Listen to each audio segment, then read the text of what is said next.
바울이 빌립보에 보낸 편지의 마지막 부분을 보고 있습니다. 모든 앞에까지 하고 싶은 이야기를 다 한 후에 바울이 이렇게 이야기합니다. 그러므로 나의 사랑하고 사모하는 형제들, 나의 기쁨이요 면류관인 사랑하는 자들아, 이와 같이 주 안에 서라 이야기를 합니다. 사랑하고 사모하는 형제들, 나의 기쁨이요 면류관인 사랑하는 자들아 라고 말합니다. 처음 시간에도 얘기했지만 빌립보 교회는 바울에게 매우 특별한 교회였습니다. 바울이 이방인의 사도로 부름받았다고 자신을 이야기를 하는데 그 이방인 지역을 대상으로 한 첫 번째 선교지가 이 빌립보 교회였기 때문에 그렇습니다. 그가 전도여행 처음 갈 때는 바나바와 함께 유대인의 회당이 있는 곳을 중심으로 찾아다니면서 복음을 전했습니다.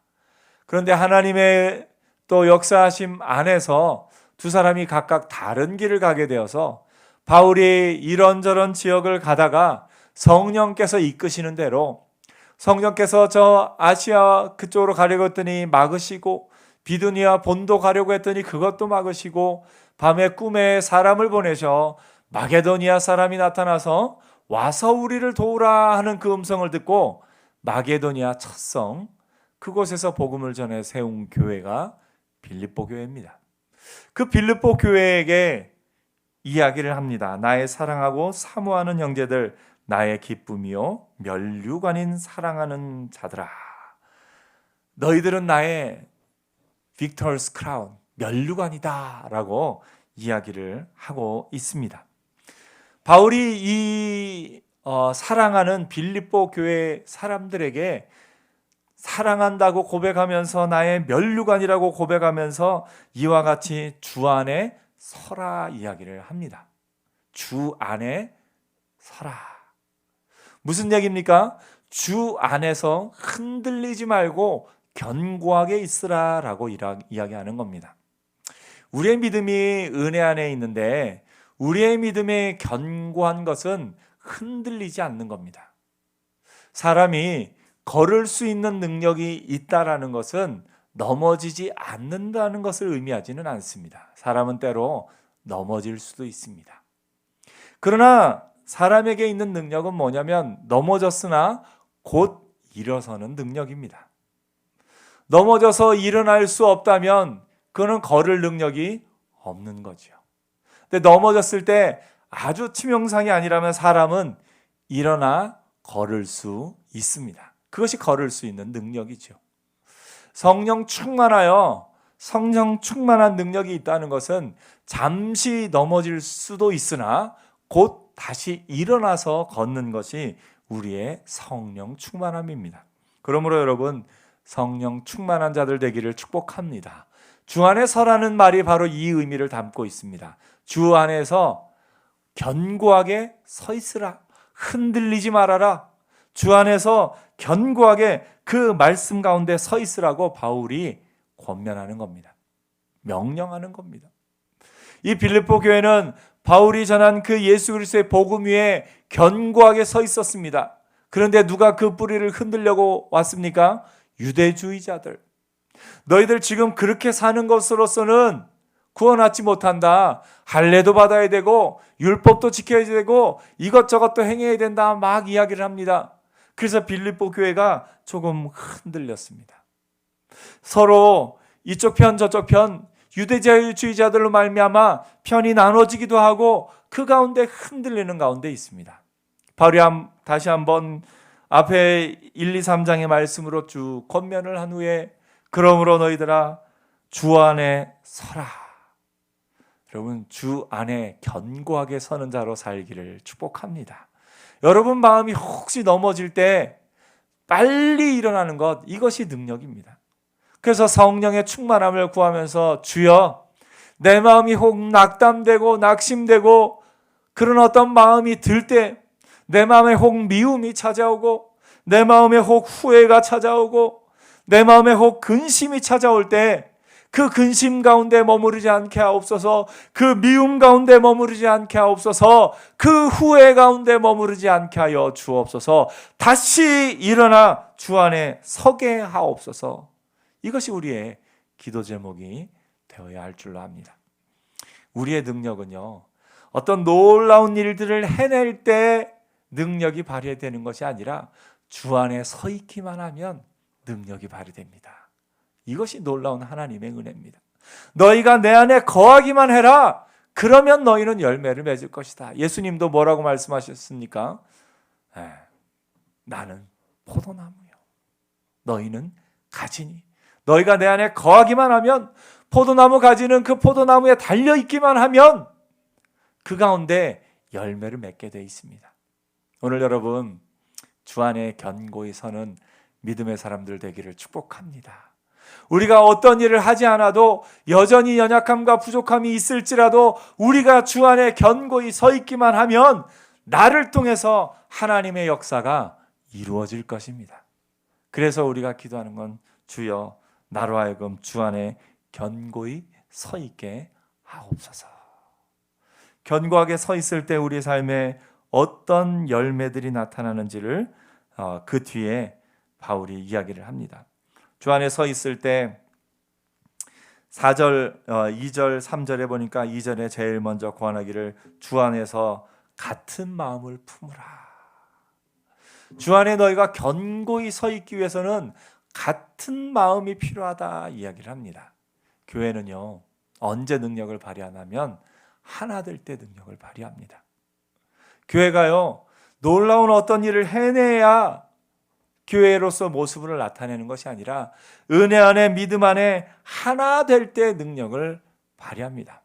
그래서 여러분, 잘하려고 싸우지 말고, 잘하려고 서로 마음 상하게 하지 말고, 예수 안에서 서로 사랑하며 존귀 여기며 하나 되어 그 하나 된 공동체 가운데 있을 때에 거기에 하나님의 역사가 나타나는 겁니다. 바울이 고린도 교회에 보낸 편지에서도 그렇게 이야기하지 않습니까? 공동체에 대해서 이야기하면서 너희가 하나님의 전인 것을 알지 못하느냐. 하나님의 전으로서 교회의 거룩은, 하나님의 전으로서 교회의 거룩은 하나됨에 있다라고 바울이 이야기하고 있습니다. 오늘 여러분, 하나됨을 이루는 우리 교회 되기를 축복합니다.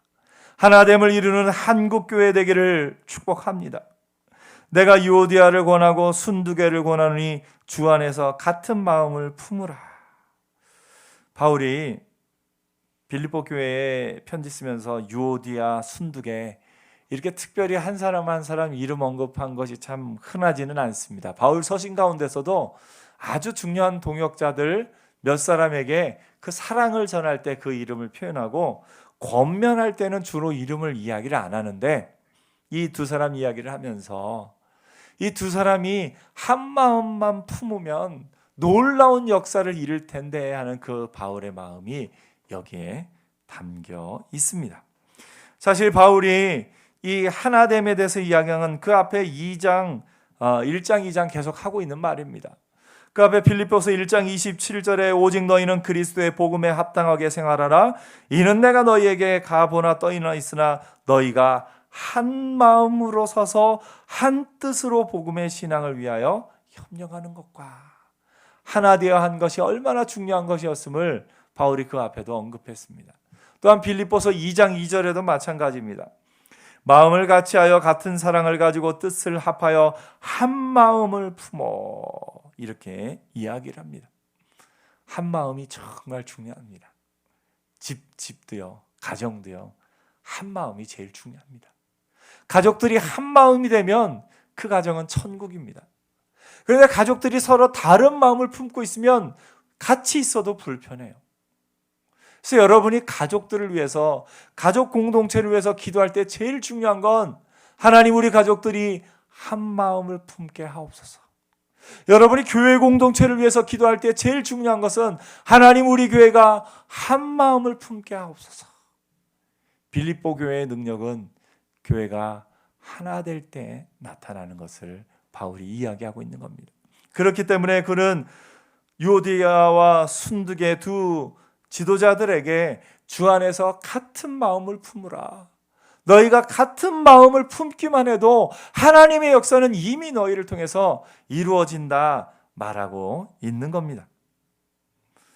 오늘 여러분, 예수님께서도 마지막 겟세마네 기도에서 뭘 기도했는지 아십니까?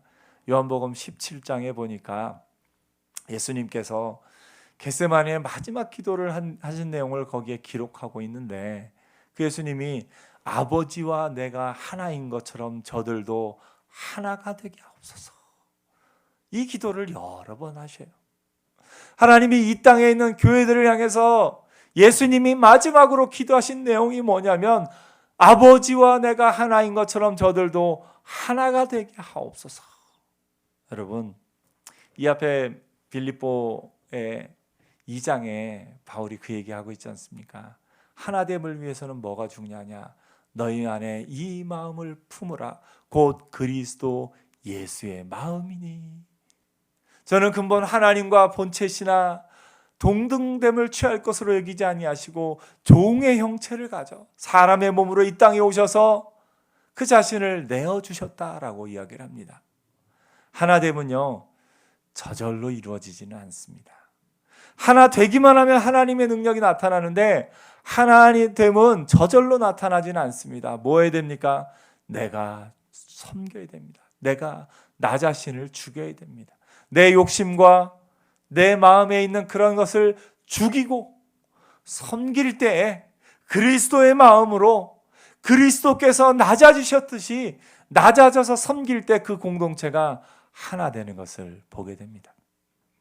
우리 교회 공동체에 이 전통이, 이 하나됨의 은혜가 지금으로부터 시작해서 계속해서 이 동서울광임교회가 하나님의 은혜 안에 이 땅에 있는 역사 가운데 하나됨은 계속 이어지는 은혜가 있기를 소원합니다. 성령이 하나 되게 하신 것을 힘써 지키라. 여러분, 가정을 위해서, 교회를 위해서 기도할 때 가장 기도해야 될 것은 하나 되게 하옵소서. 하나 되게 하옵소서. 하나됨은 우리가 목숨을 걸고 지켜야 되는 큰 핵심 가운데 하나입니다. 교회가 아닌 다른 공동체들에게 있어서는 하나됨이 중요하지 않은 것 같습니다. 회사들 보면 그냥 부서마다 서로 싸우고 부서마다 서로 자신들의 목소리를 높이기 위해서, 저 어느 부서에서 전화가 오면 총무과는, 제가 직장에 다니는 어느 분 이야기를 들었는데, 항상 다른 과에서 전화가 오면 욕으로 시작해서 욕으로 끝난답니다.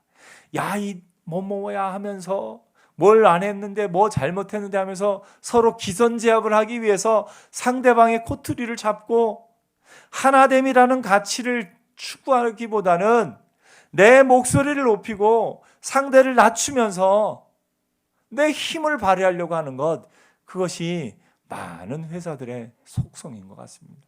그렇게 되면 처음에는 잠시 그 경쟁에 의해서, 서로 싸우는 거에 의해서 조금 능력을 발휘하는 것 같지만, 그 사이에 일어난 분열로, 그 사이에 일어난 갈등으로 말미암아 회사의 많은 에너지가 빠져나가는 것을 봅니다. 직장인들에게 사실은 동료와 상사의 갈등만 없어도 그 능력을 100% 이상 발휘하면서 직장에 다닐 터인데, 직장 상사와의 갈등, 직장 동료와의 갈등으로 자신이 가지고 있는 에너지의 벌써 한 30-40%가 다 빠져나가요. 그러면 그걸 피해서 그 갈등을 하지 않으려고 그냥 대충 하고 조금만 하고 어떤 새로운 거 주장하지 않고 그냥 할 만큼만 하고, 그러는 경우도 생각보다 많은 것을 보게 됩니다. 여러분, 세상의 공동체들은 하나됨을 우습게 여겨서 그 공동체들이, 많은 공동체들이 아픔을 겪고 그로 말미암아 그들이 가진 많은 힘들이 참 사그러들고 소멸되는 것을 우리가 많이 봅니다. 하나됨의 가치를 정말 중요하게 여기는 곳 많지 않은 것 같습니다. 요즘 시대에는 점점 더 없어지는 것 같습니다. 그런 때 교회 안에서마저도 부서마다 경쟁하고 부서마다 서로 더 목소리를 높이려고 한다면 얼마나 안타까운 일이겠습니까? 조금 대형 교회들은 음악위원회, 선교위원회, 무슨 위원회들마다 서로 1년이 되면 예산을 서로 이렇게 나누려고 하는 그런 안타까운 모습들도 우리 가운데 있기도 했습니다. 한국교회 가운데 그런 안타까운 모습들이 있기도 했습니다. 한국교회가 어떤 행사나 어떤 많은 일들을 하기 위해서 싸우기보다 하나됨이라는 가치, 성령이 하나 되게 하신 것을 힘써 지키라, 그 은혜 안에 거하는 한국교회 되기를 소원합니다. 우리 교회도 지금 이후로 계속해서 하나 되기 위해 힘쓰고 서로 섬기며 서로 사랑하며 은혜 안에서 하나 되어 나가는 믿음의 공동체 되기를 소원합니다. 바울은 또 이야기를 합니다. 주 안에서 같은 마음을 품으라 하면서 4절에 또 이렇게 이야기합니다. 주 안에서 항상 기뻐하라. 내가 다시 말하노니 기뻐하라. 바울이 이 4절부터 9절까지 한 내용들을 간단하게 이야기하면 우리의 신앙은 우리의 삶과 떨어질 수 없다라는 것을 보여줍니다. 교회 안에서 하나 되고 교회 안에서 그 은혜 안에 같은 마음을 품고 교회 안에 그 은혜를 나누고 있는 사람들은 그 삶에 있어서도 신앙의 모습이 삶으로도 나타난다라고 이야기를 하는 겁니다. 그러면서 그 가운데 뭐라고 얘기합니까? 기뻐하라, 감사하라. 그 얘기들과 더불어 무엇에든지 참되며 무엇에든지 경건하며 무엇에든지 오르며 무엇에든지 정결하며 무엇에든지 사랑받을 만하며 무엇에든지 칭찬받을 만하며 무슨 덕이 있든지 무슨 기림이 있든지 이것들을 생각하라. 너희는 내게 배우고 받고 듣고 본 바를 행하라. 그리하면 평강의 하나님이 너희와 함께 계시리라. 여러분, 그리스도인의 삶은 신앙과 떨어질래야 떨 수가 없습니다. 우리가 성령 충만한 것과 성령의 열매는 같이 갑니다. 성령의 열매가 뭡니까? 사랑과 희락과 화평함과 오래 참음과 자비와 양성과 충성과 온유와 절제, 이 열매가 성령 충만함과 같이 간다라는 겁니다. 다시 말해서 성령 충만한 것은 삶으로 나타나게 되어 있습니다.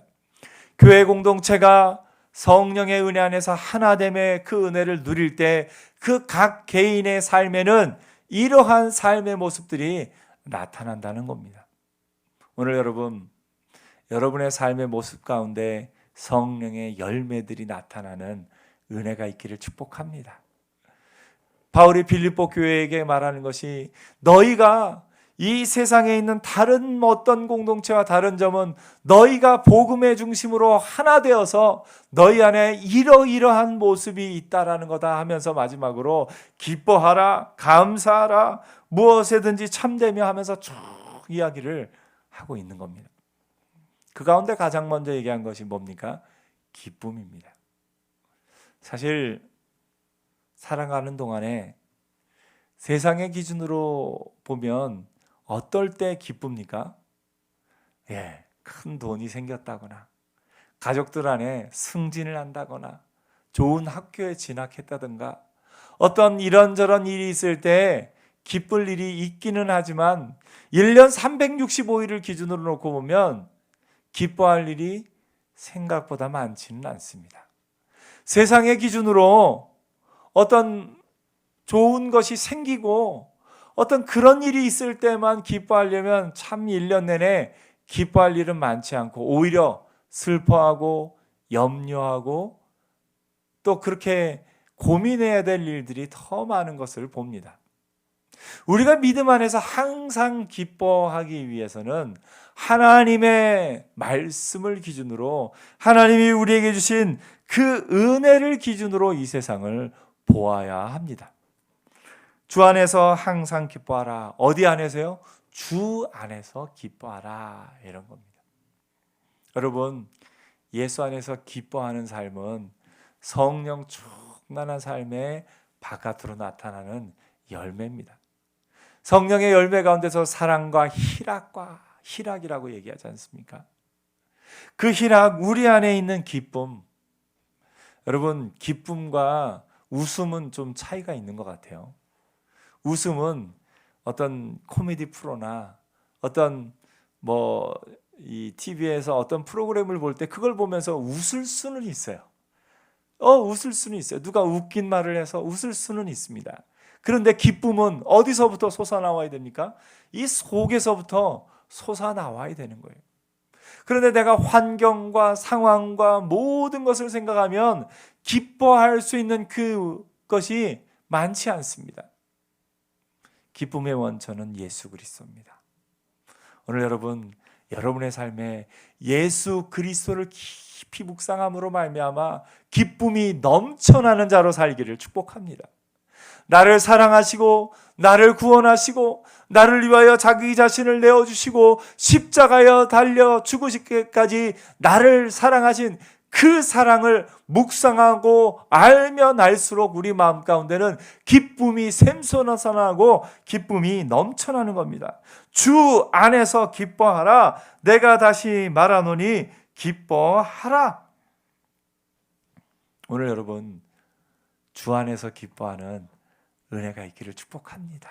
그래서 내가 기쁠 일이 없을 때는, 내가 지금 마음에 기쁠 일이 없을 때는 내가 지금 성령의 은혜를 구해야 되겠구나. 주님, 나에게 기쁨의 근원 되신 예수 그리스도를 더 깊이 알게 하여 주옵소서.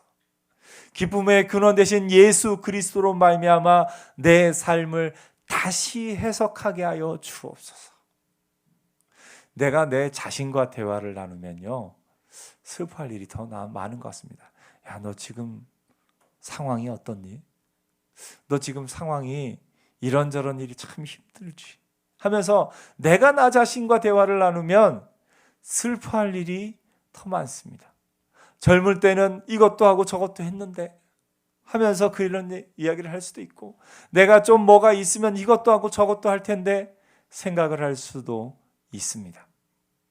나 자신과 대화하면 사실은 답이 없고 슬퍼질 수밖에 없고 염려할 수밖에 없습니다. 내 마음의 대화를, 예수님과 대화를 나누면 기쁨의 근원이 다시 생겨납니다. 주님, 저를 왜 사랑하세요? 제가 뭐 한 일이 있다고 저를 사랑하세요? 주님, 저를 위해 그런 일들을 하셨군요. 주님, 저를 위해 이런 것들을 준비하셨군요. 하면서 예수 그리스도를 묵상할 때마다 내 안에 기쁨을 발견하게 되고 기쁨을 알아가게 됩니다. 그 예수 그리스도를 깊이 알면 알수록 상황과 환경에 관계없이 주께서 주시는 기쁨을 하나하나 발견할 수 있는 겁니다. 오늘 여러분, 주 안에서 항상 기뻐하는 자로 살기를 축복합니다. 바울이 명령하는 내용이 많지는 않습니다. 그 가운데 기쁨에 대해서 바울이 이야기합니다. 예수님도 그렇게 얘기하지 않습니까? 이것을 내가 너희에게 이르면 내 기쁨이 너희 안에 있어 너희 기쁨이 충만하게 하려 함이니라. 예수님은요, 우리에게 기쁨을 주기 위해 십자가에 달리셨습니다. 예수님이 고난받으신 것은 우리에게 부활의 기쁨을 누리게 하려고, 예수님이 고난주간에 십자가의 고난을 당하신 것은 우리에게 부활의 기쁨, 부활의 영광을 알려주려고 그 고난을 당하신 겁니다. 오늘 여러분, 예수 그리스도를 묵상하며 예수님과 대화를 나눔으로 말미암아 여러분의 삶에 기쁨이 넘쳐나는 은혜가 있기를 축복합니다. 우리는 예수 안에서 새 생명을 얻은 자입니다. 우리는 예수 안에서 큰 능력을 지닌 자들입니다. 우리는 예수 안에서 영원한 저 천국을 소유한 자들이고, 우리는 영원히 살 사람들입니다. 우리의 삶 가운데, 모든 것 가운데 예수 그리스도를 더 알고 예수 그리스도를 더 깊이 묵상함으로 말미암아 주 안에 기뻐하는 자로 살기를 축복합니다. 그래서 하나님은 뭘 기뻐하시냐면요, 우리가 기뻐하는 걸 하나님이 기뻐하셔요. 그래서 우리가 하나님, 저는 이게 참 좋아요. 하나님 이렇게 해주셔서 참 감사해요. 하나님 이런 점들이 저에게 이런 것들을 주셔서 너무너무 감사해요 하면서 그 기쁨을 이야기할 때 하나님 너무너무 좋아하셔요. 하나님 그걸 위해서 그 독생자 아들을 우리에게 주셨습니다. 오늘 여러분, 우리의 삶 가운데 주 안에서 기뻐하는 삶이 넘치기를 축복합니다. 삶은 우리를 힘들게 합니다. 고난은 우리가 감당하기 어렵습니다. 모든 사람에게 모든 사람의 고난이 있습니다. 사람에게는 저마다 각자에게 주어진 고난이 있습니다. 그것이 크고 적고 간에 자기 자신에게는 지금 당장 앞에 있는 그 고난이 너무나 크고 힘이 듭니다. 그러나 그 가운데 주님을 알수록, 예수 그리스도를 알수록 우리 마음 가운데 다시금 기쁨을 찾아가고 그 안에서 주께서 주시는 기쁨으로 내 안에 넘쳐나게 될 줄 믿습니다. 오늘 여러분, 이번 한 주간 보내면서 벌써 3일이 지나고 또 다음 주일이 오기까지 주께서 주신 기쁨으로 기뻐하며 살게 하옵소서 하고 기도하는 은혜가 있기를 축복합니다. 하나님이 여러분의 삶에 여러분이 생각지도 못하고 여러분이 알지도 못했던 놀라운 기쁨으로 충만하게 하시기를 축복합니다. 우리가 오늘 하루 하나님의 은혜 안에 예배할 수 있음에 감사하며 기뻐하는 복된 저와 여러분 되기를 축복합니다. 기도하겠습니다.